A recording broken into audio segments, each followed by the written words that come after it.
guys, welcome back to another video. Now this is a little bit different from what I'm normally used to, is just sat against a nice background, just filming a video, like a chatty Q&A or whatever. But today's video, I wanted to take you along as I did my visa application. Now I've actually had tons of people message me about the whole process, how it works, is it stressful, and I thought this might be quite interesting just to see me sitting and doing my visa application. This could be completely random and irrelevant and not really help many of you out, but a few people I have spoke to have said this would be really helpful, so I'm going to make it anyway, and I've got to do my application, so I thought why not just sit and film and talk through it as I go. So I have actually received my visa papers. I got these like a week ago, I think. Now one of the reps from Bunak very kindly bought these out with her on her trip to Sydney, and we met at Bondi, and she gave me my papers, which was amazing, because what I would have had to have done is have them sent to my home address in the UK and then get someone from home to send them out here. So I could have been looking at like an extra good few weeks to a month before I got these papers. So she very kindly bought these with her as she came out on her trip, which worked out so well. But yeah, normally you'll obviously just receive these in the post. Regardless of what agency you're with, you'll receive these. Okay, so before I even start my application, I'm going to make sure I've got all of the documents ready that I need. One thing that I would say to have is either a laptop to do your application on, and then your phone to have the instructions on, just because it's easier than going back and forth on a laptop or on a phone. It's nicer to have two separate devices if you can. Also make sure you've got your passport. You will need your details from this. You'll need passport numbers, you'll need any past visa details if you've got them, so make sure you've got your passport handy. You'll also be sent documents by your agency, and you'll have a sheet that is your DS 2019, and it's a sheet that will say J1 in the top right hand corner, and it will say certificate of eligibility for exchange visitor status, J non-immigrant, and it will have a signature on it. Will be signed by an officer in the States. And then Bunak also send me my service payment confirmation, which you need your service number during part of this application. Some agencies do it slightly differently. With Bunak, it's paid by them, and then you'll receive this confirmation, which is just something to prove that you've paid. I don't actually understand what any of it is. I just do what I'm told, to be honest. But like I say, go off whatever you've been told to do and your agency has sent you, but make sure you've got those things handy. You need your national insurance number at one part. A few times you've been to America, you'll need, I think, your last addresses for the past few years. And they also sent me an email that's like, we have all of our instructions online. Like normally they used to be sent in the pack with this, I printed out, but there was so much paper that was being sent out, so this is way easier. And it's just my summer camp visa papers email, and it says, this is all information on how to book an appointment can be found below. Please do not start this until you've received your visa pack. Again, like when your agency is sending these emails, you'll be kept in the loop and you'll know what's going on. Once you've received them, click this link to be taken to the instructions. So I'm going to click onto the link. I don't know if it's easy to do it on my phone or on my laptop. I've got my laptop, but I'm in such a weird mood, guys. It's New Year's Eve. It's New Year's Eve, and tomorrow we're going to a big festival on New Year's Day, and I'm so excited I could cry. Okay, so yeah, this will be opened as like a PDF document. Again, I'm not going to show you how it looks for me, because if you're not with Bunak, this could look completely different, and I don't want to throw people off. But you'll be sent a pack with all your instructions on how to book, what, like literally step by step, taking you through how to do the application. Okay, step one, complete a new DS 160 form. Now the DS 160 form is the lengthier application. It's the one you have to do first. So you have to have done this application before you can actually book an appointment. It says you will need the following with you to complete your DS 160: your camp's details, your passport details, and your service number, which was obviously sent in this pack by Bunak. And then a really important thing to remember is that you need to write down your application number. It normally starts with like AA, and then it's a long number, but you need that to log back in. So if your session times out for whatever reason, or you just need to log back into your account, you need to have that number, and it doesn't like automatically save normally. So as soon as you get that number, just jot it down in your notes or write it down somewhere. Yeah, so then on this pack, there is a link saying get started to the DS 160. Click on this link. I do not miss doing these applications, honestly. They're so long. Okay. So you just kind of have to keep referring. I'm gonna get the instructions up on my phone as well, actually, so that I can just keep referring from this as I'm doing the application. Even like, this is the 5th time I've done this application now, and I still need to obviously make sure I'm doing everything right, because stuff can go wrong. Like now I'm already thrown, like, do I need to put, I'm applying from Australia? Yes, I think I do, even though I'm not Australian. I'm already thrown, guys. And it says select a location where you will be applying for this visa. It will be Australia, it won't be England. Oh, I don't like this. Okay, start an application. Then you have to do a security question. Now, this is the security question you'll be asked every time you log back in to this application. So make sure whatever it is that you put down is like exact. You have to have all like spellings and capital letters and everything correct. I'm going to take a picture of my application ID. So just make sure your security question, like I say, the answer you know and you're going to remember. Okay, then you get taken to personal information 1 now. It's first up asking for my surname and then given names, and then it says full name in native alphabet. That does not apply to me. Have you ever been used by any other names? Do you have a telecode? I have no idea what this means. But yeah, like I say, just make sure as you're going through, you're checking all of these details and referring back to the information pack that your agency sent you. Like, that's a big disclaimer. Like, don't base any, I mean, I'm not telling you any of my answers anyway, so it doesn't really matter. But make sure you're just referring back to all of the information that you've been sent, because it's very important to read it through very carefully and just make sure that everything's going in right. Then your date of birth. It is like a very straightforward application, especially because you get given so much help in terms of what you need to answer. Like, it explains it really well, even though obviously a lot of it is just common sense anyway. This is so bright, guys, I don't even think you can see me. So yeah, you're just literally filling in all your details. The first page is literally just like details about you, your date of birth, where you were born. Next page. So again, this is just personal information too. So it's about kind of like your nationality. Have you been like, have you held any other nationality? That kind of stuff. Like, because I remember there's been a few times I've done this application and like I've gone to put like England for something or Britain and it's not there, and like they do explain everything in this pack. Like, I just then sometimes I'm like reading, like, oh, that's what I need to put. So just make sure, like, it is just common sense sometimes, but it's just that it's a long, lengthy application. Oh, I do have a US social security number. This is the thing, like, luckily, like, I would always say, like, on the files app on your phone, keep everything to do with camp in like a document. Like, take a picture of something, just add it to a folder, because like I've got all my details here. Like, I've got my social security number that I can just literally grab off. Like, this is obviously if you've been and done it before. If you haven't, obviously you won't have these details already, but definitely for future years it's so handy to have everything in one place. Like a copy of your passport, a copy of your visa, a copy, like I say, of your social security number. It's just so ideal to have, so then when you come to doing it again, if you do, you've got it all in one place and it's just so much easier. Okay, purpose of trip. We're an exchange visitor J1. So J1 visa obviously that you're applying for, but most of you will know that. Intended date of arrival. Day before camp begins. What day does camp begin? See, and there's just a few things, like it'll take you a while because obviously they'll tell you to put in that date, and then you'll have to go off and research what date it is, and just like, it's a little bit of back and forth, but it's doable. Like, make sure like you've got on hand like your camp contract. So again, like, you've got these dates, you'll have to have your camp details, so like address and emails and stuff. So just make sure you've got it all on hand, but make sure you also set aside a decent amount of time to do this, because it times out really quickly if you haven't got the answers put in time, and it can be so frustrating when they're just then gone. As well, like, remember when you're, well, it's quite easy on these applications, but a lot of the times when you're doing stuff for camp, you have to put the month and the date the opposite way around, which really confuses me, obviously, especially when you're from the UK. It's like normally date, month, year. They do month, date, year, so make sure you keep an eye on that as well. I only plan on staying for 2 months. I really don't know if this video is going to be helpful, guys. I feel like it's just gonna be a load of rubbish, but okay. Address where you'll stay in the US. So then you need your camp address, which is very handily on your DS 2019. So you need like the full address. I do know the full address from my camp anyway, but just nice to make sure that everything is accurate. Like, just take this straight either off the website or off Google, or like I say, it should all be on your documents anyway. And then you put the zip code in. Anytime I see Tyler Hill zip code, it makes me laugh, because my best friend Summer, when we went to New Orleans, she actually got the zip code tattooed on her. I'm going to insert the photo here, and it literally just makes my day anytime I type in Tyler Hill zip code. Okay, so yeah, that next section was just your travel information. So like I say, asked for what visa type you're on, and when you intend to arrive in America, your address of your camp. I feel like I didn't talk through that one very well. Okay. Next step is travel companions. Are there any people traveling with you? You just answer.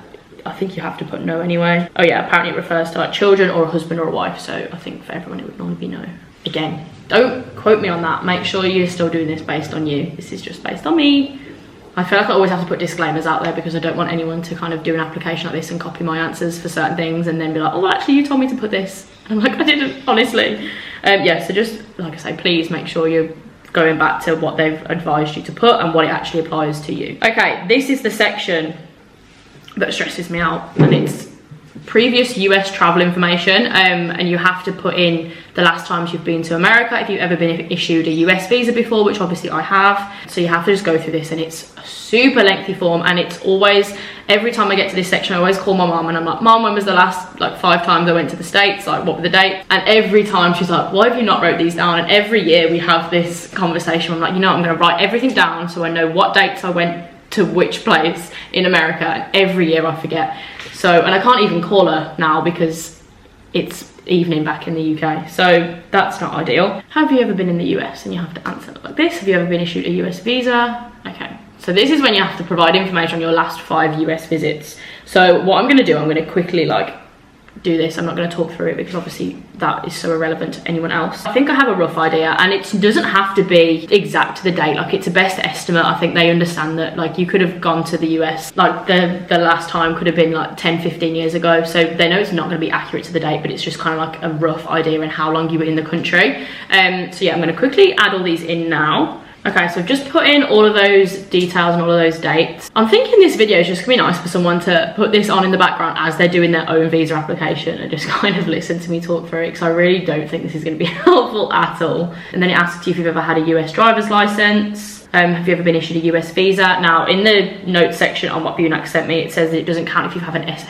ESTA. So if you've just traveled to America on a holiday and you've had to have an ESTA visa, it doesn't count as that. It counts as another US visa to kind of work. So if you've been to camp before and had a J1 visa before, then this would apply to you, which it does apply to me. This is going surprisingly well after the little breakdown I thought I was going to have at the start, because I didn't know what to put for the first question. Oh, guys, I don't think I've been saving it as I go, which is the biggest tip that they tell you to do. Great. I don't think any of it's saved. Oh, you are joking me. That's my own stupid fault though, I'm not gonna lie. Guys, let me know actually down below how many of you have kind of booked your visa. Have you just done the application and you're waiting on going, or are you just waiting on your visa papers? Like, where's everyone at with their application? Because it's so interesting to hear like what stage everyone's at, and everyone seems super organized and on top of things at the moment, which is so nice, and people are just raring to go, and it's so good to see how many people are organized, because this is the earliest I've ever had my visa papers and done my visa application, like for it to be still in 2022, like the year before technically. It is New Year's Eve, so I'm cutting it fine, but the fact this could be done before it hits January is quite nice. Because like I say, normally I leave it, not last minute, but I always forget how quick, as soon as the new year comes around, how quick it flies until it's camp. And I normally go and have my visa appointment as late as like April, which is just kind of stressful. It makes it so much easier for you guys as well, like not being stressed out about things and having things done last minute. But also don't worry, like I've had a few people message me saying that they're stressed out about the fact that they haven't been placed at a camp yet. A lot of camps don't actually start hiring until the new year. So it's quite rare that you would be able to be at this stage this early on. Like I said, like I don't think I got placed until February and then went and had my visa appointment in like April, which is quite normal for a lot of people. This is just weird for me having it done this early. Okay, so like I say, this part for the US visa is only if you had a J1 visa or like a working visa. It's not if you've just had an ESTA. So I'm just going to quickly put these details in here.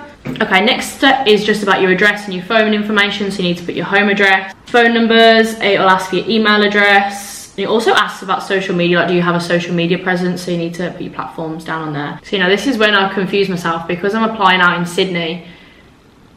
Do I put my home address here? Or do I put my address back home? Now this is the things that have been stumping me would literally not stump anyone else, because most people aren't in the situation where they're applying from halfway around the world. But what do I put? Home address. My current home address. Where is my home address? I don't actually have a proper home address even out here, so well, I'm technically living out in Australia, so I feel like I have to put that right. Have you used any other phone numbers in the last 5 years? Well, yes, but I have no idea what they are. Honestly, some of the questions really do get you thinking, guys.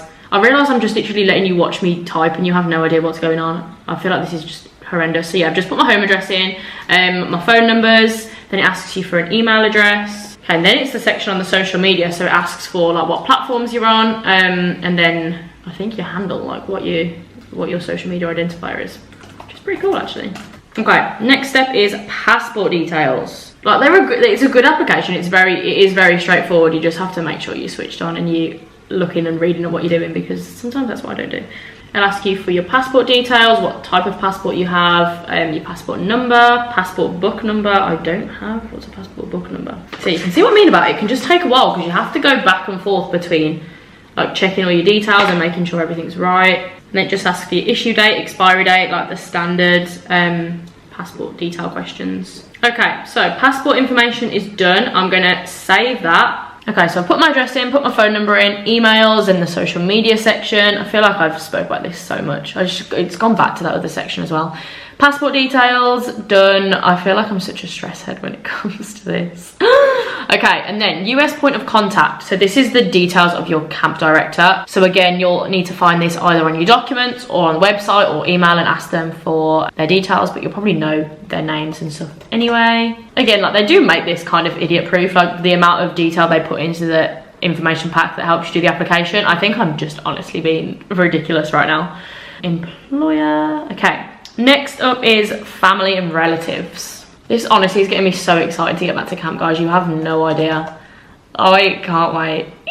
Okay, then it asks for a camp phone number. So what I would literally do is just go onto my camp's website or just Google the camp, and then it will come up with obviously the little call button. And then that's normally the number that you can use to contact them. So I'm just going to put that one in, which is normally just the office number. Okay, and then this just asks you for details on your mother's full name, your father's full name, their date of birth, that kind of stuff. So I'm going to quickly jump on and fill this in. Guys, this is what's making me think this isn't going to be any help, because I can't obviously tell you any of the answers, but because they're not going to be relevant to anyone else, but they could be helpful to someone. Like I said, just I don't know, I've just put my mom's birthday in for my dad. This is not going well. I need to stop talking whilst I'm trying to fill this in. Okay, then the next section is about what you do for work, what your job is, like what you're employed as. I think it's asking you to list the jobs you've had in the last 5 years, so primary occupation. I always find it's hard to find what my job fits into. This website keeps crashing. This is why I remember getting so frustrated with this before, because I'd start to fill something in and then it would just literally disappear. Okay, I've transitioned to doing the application on my phone because for some reason my laptop was having an absolute meltdown. So I've just filled in the work and education section. So you just have to put in your last jobs for the last 5 years or up until whenever it's kind of like applicable, and then asks if you've been to like uni or college or studied at higher than like secondary school level. And then the last section is just a bunch of questions. Make sure you read through these questions carefully, as I've said for everything. These questions are just things that you need to obviously answer based on you. So I'm not gonna obviously talk through these because there's tons of questions and it's just something you'll have to kind of like have a little read through yourself. And then I'll get back when I've done this and go through the last bit. I think I'm virtually nearly done. Thank God for that. Okay, I think we finally made it through. So the last few things that I did after I filled in those few questions, you just have to give 2 points of contact to confirm like all your details, your application. These can't be family members, so it can be friends, lecturers, employers, any of that. And I've just tried to upload a photo. This is what I always struggle with, is uploading a photo onto my visa application, because the file's always too big, and then when I compress the image, the standard then isn't good enough. So I've continued without an image, like without a photo of me, and I'll just take one with me. So I'll go to a little photo booth and just get a visa photo printed out and take it to my interview. And yeah, I think I'm done. And then it will take you to like a review stage. And then you can just review everything you put in, which I really advise like just sitting down, actually just reading through really carefully, just to make sure you put everything in correctly, because like I said, once you've got past this point, you then can't go back and change any details. So definitely make sure that everything is correct in here, because it's just, yeah, make sure that it is.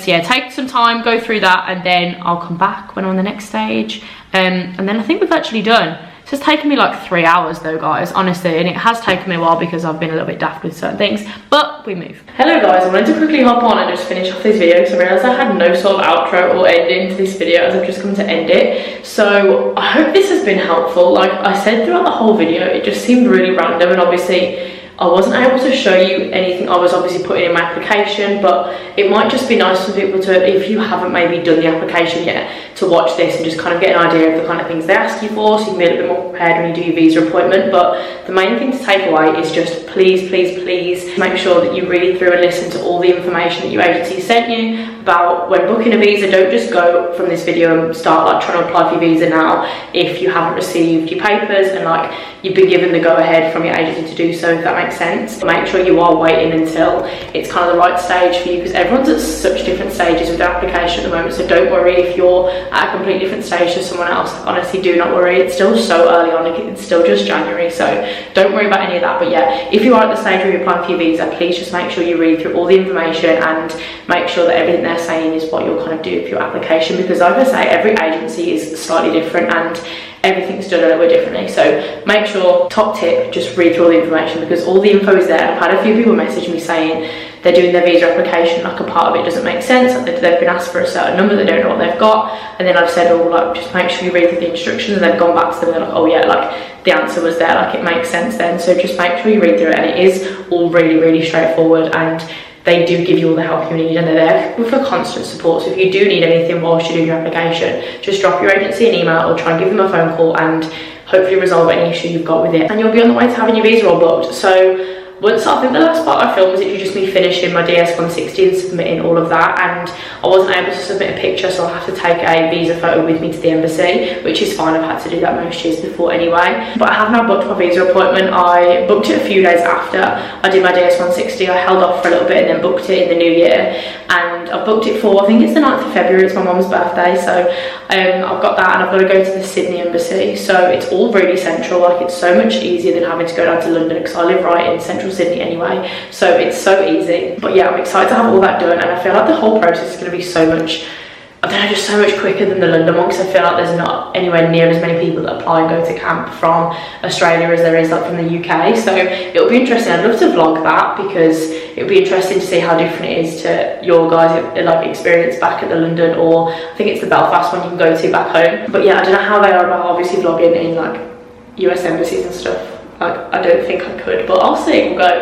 If not, I'm going to definitely make the video like I did before and take you along for the day, and then just tell you how the whole process was, because I do think it's pretty early. This is the earliest I've ever had my visa appointment, is February time, and a lot of people go like March, April, so it'll be quite helpful, even though it'll be from a Sydney perspective. I'm pretty sure it'll be similar, and I'll let you know if it's not anyway. If it's completely different, it might not be a very helpful video, but we'll see. But yeah, so I'm finally all done. I hope this has helped, and like I say, it might just be something fun to watch and see how I do it. But like I said, I couldn't really tell you any of my answers, so it was a little bit all over the place, but oh well. I've recorded it now, so like, you know, I might as well just share it with you guys, and hopefully it helps one person. If it helps one person, that's all that matters. So yeah, thank you for watching, and I'll see you in the next video.